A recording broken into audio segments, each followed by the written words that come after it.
Au lendemain de la marche contre le sida dans les rues de la capitale, cet hôpital parisien du 20e arrondissement impliqué dans une affaire de contamination. C'était cet après-midi devant le tribunal de la sécurité sociale. Un jeune homme de 25 ans, ancien agent de ménage à l'hôpital Thonon, est convaincu d'avoir été contaminé par le virus du sida pendant son service. Il manipulait des tubes de sang pour donner un coup de main aux infirmières. Valérie Ward, Dominique Boucher. Une nouvelle étape dans la bataille judiciaire de Rodolphe Soligny pour faire reconnaître la responsabilité de l'hôpital Thonon.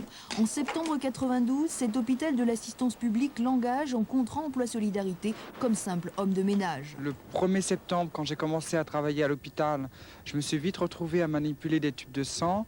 Le 2 septembre, je me suis blessé avec un tube de sang ébréché. Et très vite, les tests de dépistage du virus du sida se révèlent positifs. Son avocate l'a plaidé devant le tribunal. Pour elle, il y a eu faute inexcusable de la part de l'hôpital. Rodolphe Soligny n'avait jamais reçu aucune formation ni aucune consigne de sécurité. C'est une attitude manifestement suicidaire de confier des tâches dans un laboratoire de biochimie où il y a des risques de contamination à un personnel non qualifié engagé pour des tâches ménagères.